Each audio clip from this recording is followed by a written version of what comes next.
Peace, greetings all. Ravika I here of Ravika by Mystics, and we are here to do the daily PowRa for the 11th of the 8th, 2018, which is tomorrow. And you can catch me. I'm live right now for this new moon solar eclipse in Leo. Okay, so the 11th of the 8th, 2018. So you know the 11 is a special number. It's also the number for this year, 2018. If you add those numbers together, it culminates to 11 vibration.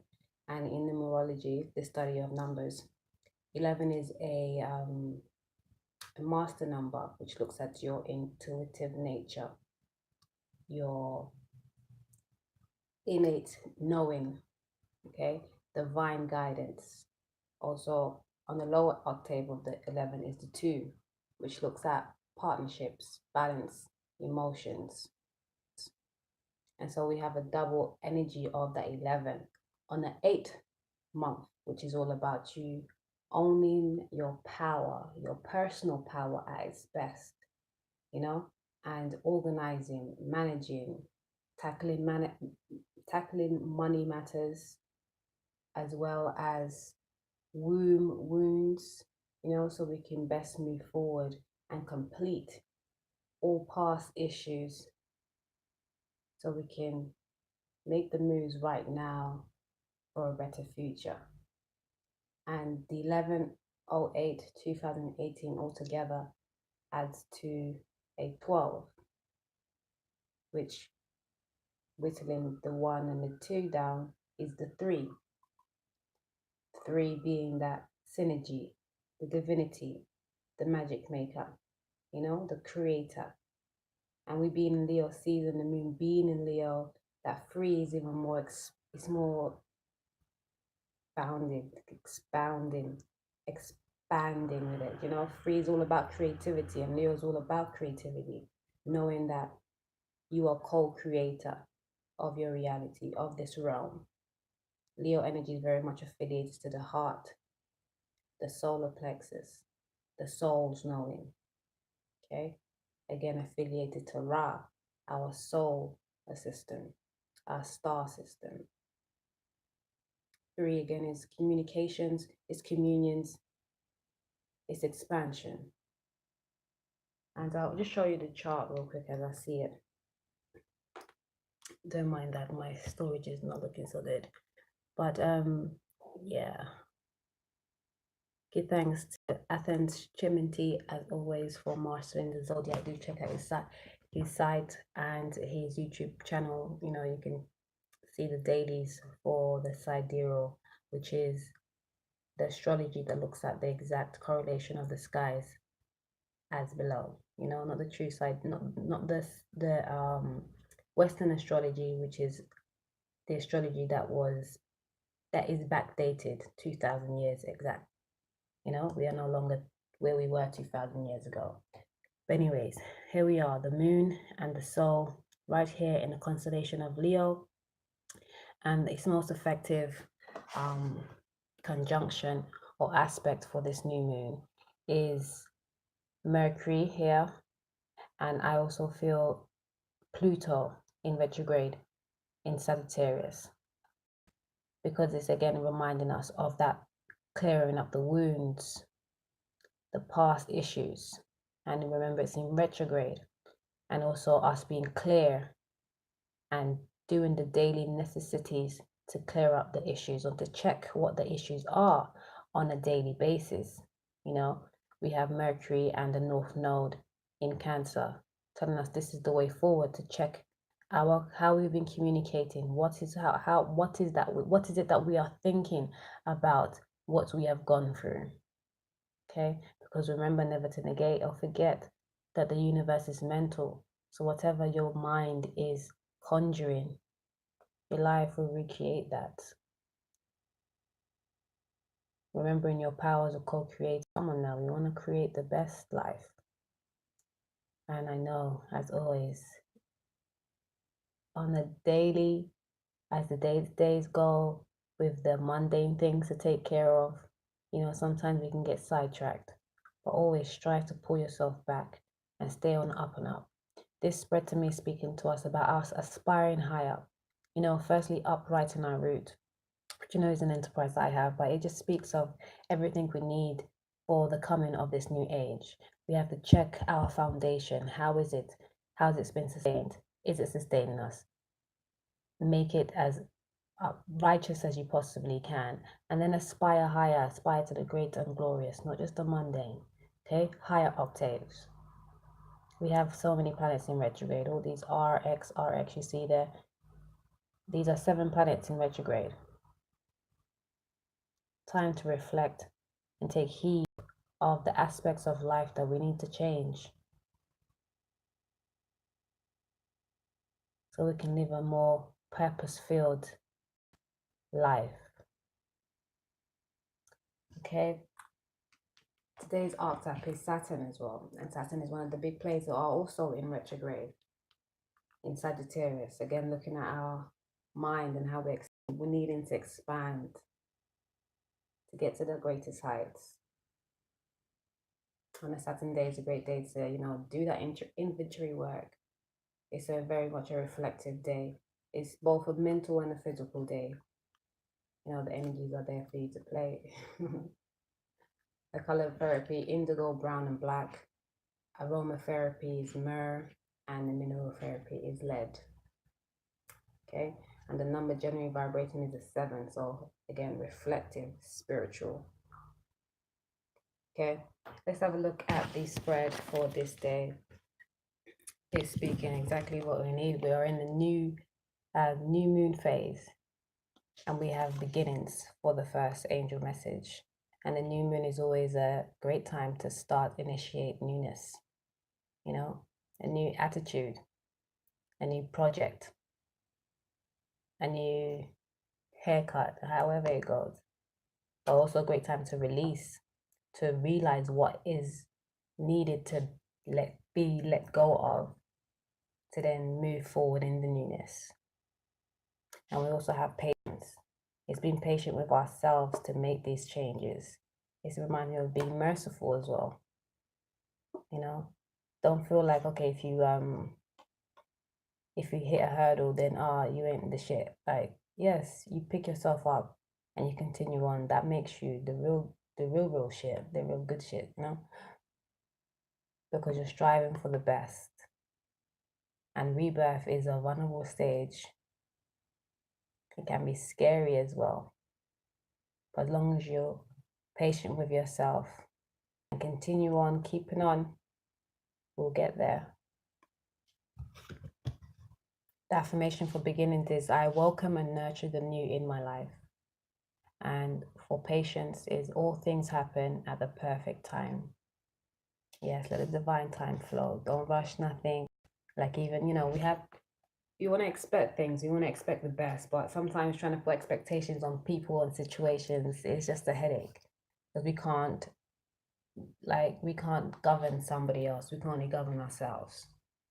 So be patient with yourself and others. Don't try and put too much on outside things, but work the internal, because that's where the magic is. For the universal messages, we have number 21. It says, a belief is only a thought I keep thinking. And it reads, a belief is only a thought you keep thinking. A belief is only a thought you continue to think. A belief is only your habit of thought. It's only a practice thought. A belief is only a thought that you think a lot. So if a belief is only a thought that you keep thinking, and you keep thinking a thought that is in opposition to what you want, then the reason you don't get what you want is because you keep thinking a thought that's in opposition to what you want. Why is this such a tongue twistler? But yeah, it's just to kind of get you going, looping, realizing that yes, your thoughts and what you're thinking about really can get you going. So choose to look to this highest vibration.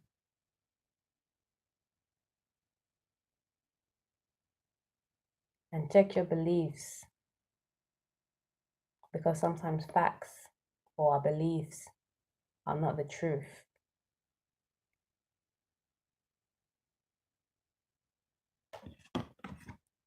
So be sure that we are co-creating our reality from truth and not just facts. Then we have 27, which is that 9, a culmination, completion, completer. So it says billions of us are living in perfect diversity. It says the diversity of the planet is of tremendous value and benefit, because from variety springs all new ideas and expansion.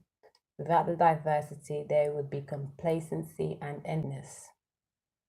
You are billions of people living the perfect diversity, just as you knew you would, constantly asking for improvement and thereby setting up for the next generation that improved life experience.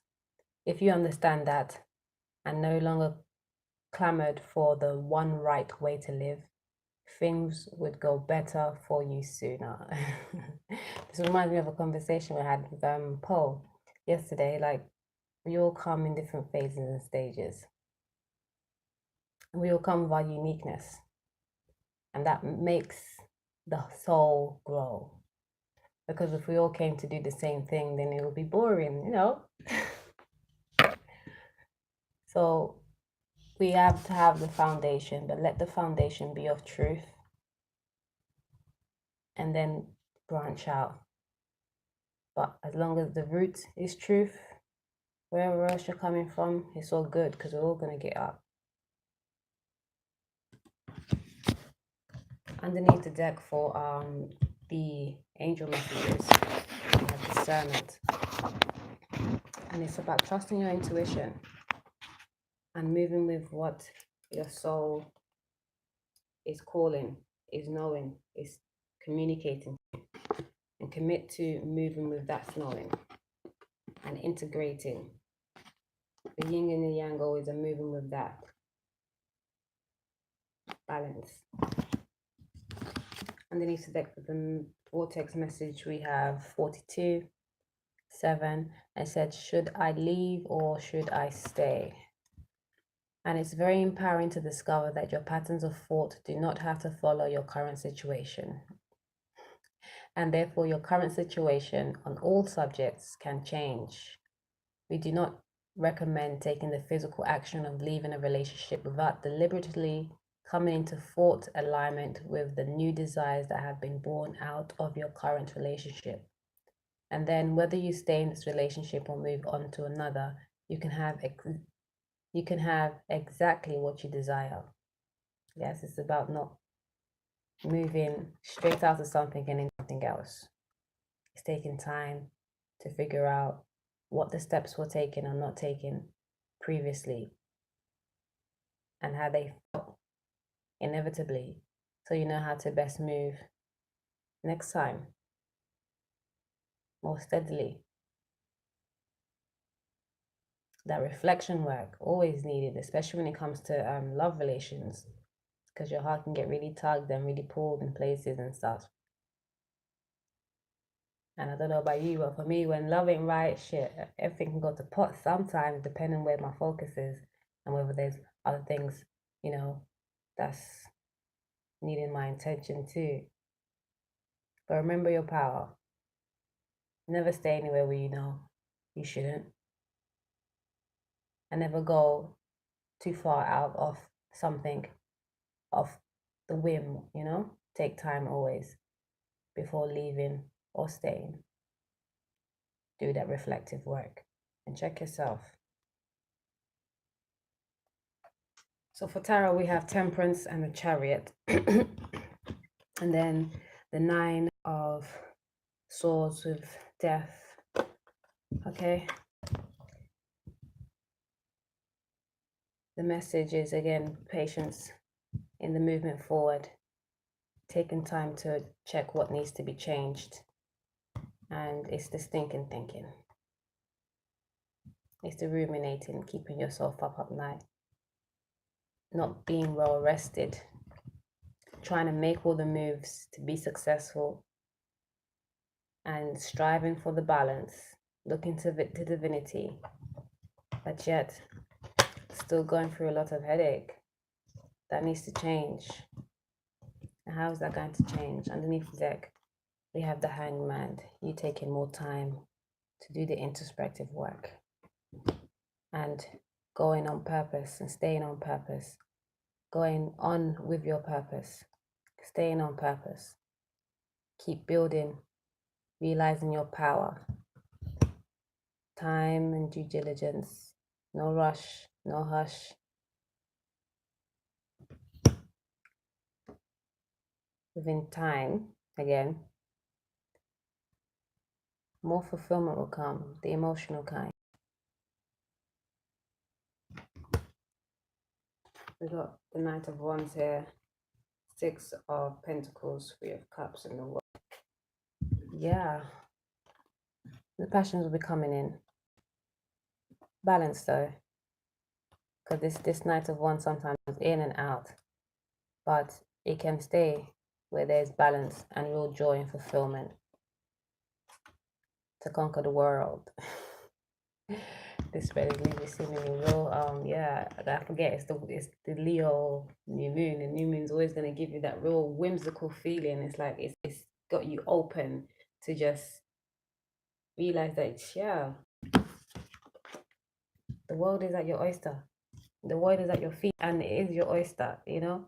You can do with it as you please, as long as we check ourselves and, you know, cut all of this kind of things off.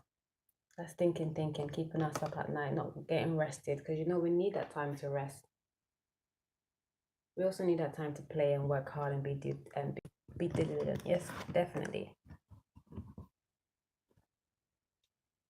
But the joy, the bliss comes from going within, taking time with yourself and reaching your divinity,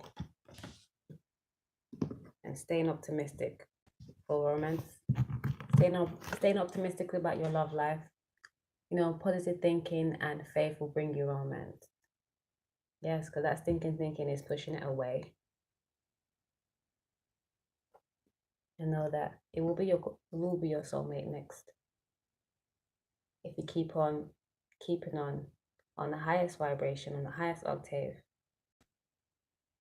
doing your prayer and the meditation, the asking and the listening, being present, affirming the positive, visualizing the greatness, the grandeur, that will bring us together. That will bring you together. Engagement. Your love life is ascending to a higher level of commitment. Communication, coming together, sharing, caring, being open. But always remember to be clear with yourself and what you need. Don't move too fast. Don't move too slow. Just go with the flow. Yes, this new moon is culminating that stinking thinking, the realization that stinking thinking is fucking shit up. And we're finally gonna make that move. The best move. I was listening to J. Cole the other day as well. He was there, my sister was playing it. And and then I just remembered a song that Kayla alludes to from Evolving Spiritually about making the next move, the best move. Yeah, and this is what it is, the energy right here. Taking time. Instead of thinking negatively, thinking everything could be woe, think everything to be boom. Okay, know that you have the power. It's a fresh slate if you want it. Full joy it. Peace.